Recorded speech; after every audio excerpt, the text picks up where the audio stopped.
Hi friends, welcome to akshaya.com. இன்றைக்கி இந்த வீடியோவில் ரொம்ப ஹெல்த்தியான நல்ல ஃபில்லிங்கான ஒரு ஈவினிங் ஸ்நாக்ஸ் ரெசிபி. சட்டுன்னு வீட்டில் இருக்கக்கூடிய சிம்பிளான பொருட்களை வச்சு ரொம்ப சுலபமாக ஈஸியாக செஞ்சு தரலாம். குழந்தைங்க ஸ்நாக்ஸ் கேட்டாங்கன்னா இனி கடையில் வாங்காமல் இந்த மாதிரி ஹெல்த்தியாக செஞ்சு கொடுங்க. ரொம்ப விரும்பி கேட்டு வாங்கி சாப்பிடுவாங்க. வாங்க எப்படி செய்யறதுன்னு பார்க்கலாம். அதுக்கு ப்ரெஷர் குக்கரை சூடு பண்ணியிருக்கேன்.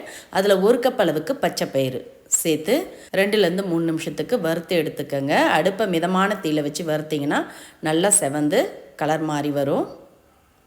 பாருங்கள், இது மாதிரி வறுபட்டு வாசம் வரும். இப்போ அடுப்பை ஆஃப் பண்ணிவிட்டு இதில் 2 கப் அளவுக்கு தண்ணீர் ஊற்றிக்கங்க. 1 கப் அளவுக்கு பச்சை பயிறு எடுத்தோம். அதே கப்பில் 2 கப் அளவுக்கு தண்ணீர் சேர்த்துட்டு கூடவே கொஞ்சமாக உப்பு சேர்த்து நல்லா கலந்து விடுங்க. கலந்துட்டு ப்ரெஷர் குக்கரை மூடி அடுப்பை ஹை ஃப்ளேமில் வச்சு 2 விசிலும், மீடியம் ஃப்ளேமில் வச்சு 3 விசில், மொத்தமாக 5 விசில் வர விட்டு அடுப்பை ஆஃப் பண்ணிக்கங்க.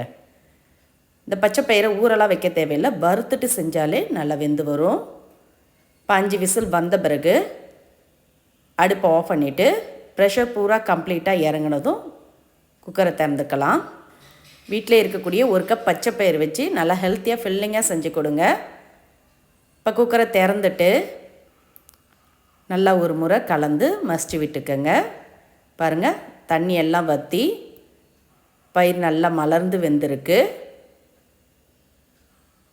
இப்போ இது எல்லாத்தையும் மசிச்சு விட்டுக்கங்க. ரொம்ப எல்லாத்தையும் மைய மசிச்சிடாமல் ஒன்றும் பாதியமாக தெரிகிற மாதிரி மசிச்சிக்கங்க. அப்போ தான் சாப்பிட நல்லா சுவையாக இருக்கும். இந்த அளவுக்கு லைட்டாக மசிச்சு விட்டிங்கன்னா போதும். ஒன்றும் பாதியமாக பயிர் அங்கங்கே தெரிஞ்சாதான் சாப்பிட அங்கங்கே கடிப்படும், சுவையாகவும் இருக்கும். இப்போ இது அப்படியே ஆறட்டும். இப்போ ஒரு ஃப்ரை பண்ண சூடு பண்ணியிருக்கேன். அதில் 1 டீஸ்பூன் அளவுக்கு நெய் சேர்த்துக்கங்க. நெய் சூடானதும் 1/2 கப் அளவுக்கு துருவன ஃப்ரெஷ்ஷான தேங்காய், 1 கப் பச்சை பயிர் எடுத்தோம்ல அதே கப்பில் 1/2 கப் அளவுக்கு தேங்காய் சேர்த்து நல்லா அதில் இருக்க ஈரம் வற்றி வர அளவுக்கு நெய்யிலே வறுத்துக்கங்க. நெய்யில் வறுத்துட்டு செய்கிறப்ப நல்ல மணமாக சுவையாக இருக்கும். இப்போ இதோட 3/4 கப் அளவுக்கு நாட்டு சர்க்கரை சேர்த்துக்கங்க. நீங்கள் வெல்லம் கூட பொடிச்சு சேர்த்துக்கலாம். உங்களுக்கு ஸ்வீட் அதிகம் தேவைப்பட்டதுன்னா 1 கப் அளவு கூட நீங்கள் நாட்டு சர்க்கரை சேர்த்துக்கலாம். நான் 3/4 கப் அளவுக்கு சேர்த்துருக்கேன். கரெக்டாக இருந்தது இனிப்பு சுவை. இப்போ நல்லா ஒரு முறை கலந்த பிறகு இதில் மசிச்சு விட்ட பயிரை சேர்த்துக்கங்க. சேர்த்து நல்லா எல்லா இடம் பரவுற மாதிரி நல்லா கலந்துக்கங்க. பயிர் சேர்த்து நீங்கள் கலந்ததுமே நல்லா சர்க்கரை இலகி வரும். இப்போ இதோட 1/2 டீஸ்பூன் ஏலக்காய் பொடி சேர்த்து கலந்துட்டு அடுப்பை ஆஃப் பண்ணி இறக்கி ஆற விட்டுடலாம். இது நல்லா ஆறி வரட்டும். இப்போ இதுக்கு வேண்டிய மாவை ரெடி பண்ணிக்கலாம். அதுக்கு ஒரு மிக்சிங் பவுலில் 1/2 கப் அளவுக்கு பச்சரிசி மாவு, வறுத்த பச்சரிசி மாவு தான் எடுத்துருக்கேன். நீங்கள் கடையில் வாங்கின மாவாக இருந்தாலும் எடுத்துக்கங்க, இல்லை வீட்டில் அரைச்ச மாவாக இருந்தாலும் எடுத்துக்கங்க. கூடவே கொஞ்சமாக உப்பும் 1 டீஸ்பூன் நெய்யும் சேர்த்து மாவோடு நல்லா கலந்துக்கங்க. நெய் 1 டீஸ்பூன் சேர்க்கறதுனால நல்லா மாவு சாஃப்டாக இருக்கும், வெந்து வர பார்த்து நல்ல மணமாக இருக்கும். இப்போ கலந்த பிறகு இதில் நல்லா கொதிக்க வச்ச தண்ணீர் கொஞ்சமாக சேர்த்து நல்லா மாவை சாஃப்டாக இறுக்கமாக பிசைஞ்சிக்கங்க. இது மாதிரி நல்லா கொதிக்க வச்ச தண்ணி ஊற்றுனீங்கன்னா தான் நல்லா வெந்து மாவு சாஃப்டாக வரும். நம்மளுக்கு எடுத்து தட்டவும் ஈஸியாக இருக்கும். இந்த அளவுக்கு மாவு எல்லாத்தையுமே நல்லா ஒன்று சேர்த்து பிசைஞ்சிக்கங்க. சூடான தண்ணீர் ஊற்றுறதுலேயே மாவு பாதி அளவுக்கு வெந்திருக்கு. இப்போ இந்த பிசைஞ்ச மாவுலேருந்து கொஞ்சமாக எடுத்து உருண்டையாக உருட்டிக்கங்க. கையில் ஒரு முறை எண்ணெய் தடவிக்கங்க. இப்போ உருட்டி எடுத்த மாவை வாழை இலையில் வச்சு தட்டிக்கலாம். அதுக்கு வாழை இலையை சின்னதாக கட் பண்ணி எடுத்துக்கங்க. உங்களுக்கு எத்தனை தேவையோ அத்தனை எடுத்துக்கங்க.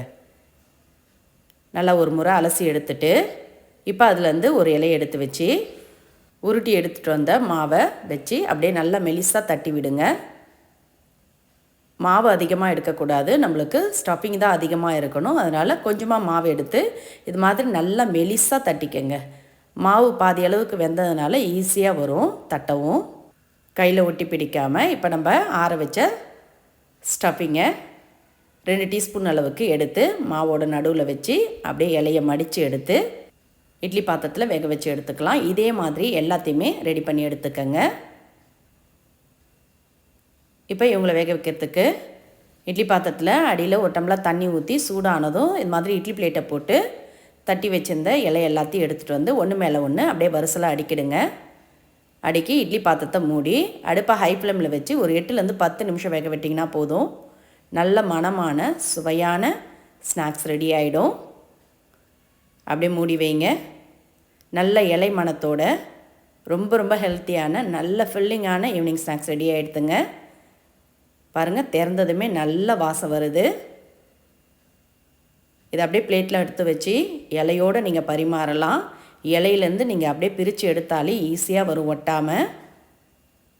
பாருங்கள், நல்லா சூப்பராக வந்திருக்கு. நல்ல சாஃப்டாக சுவையான இலையடை ரெடி ஆகிடுது. இதே மாதிரி இதே அளவுகளோட இந்த ஹெல்த்தியான ஈவினிங் ஸ்நாக்ஸ் ரெசிப்பியை நீங்களும் கண்டிப்பாக இன்றைக்கே ட்ரை பண்ணி பாருங்கள். இந்த ரெசிபி பிடிச்சிருந்தால் வீடியோக்கு லைக் கொடுங்க. மறக்காமல் நம்ம சேனலையும் சப்ஸ்கிரைப் பண்ணிவிடுங்க. நன்றி, வணக்கம்.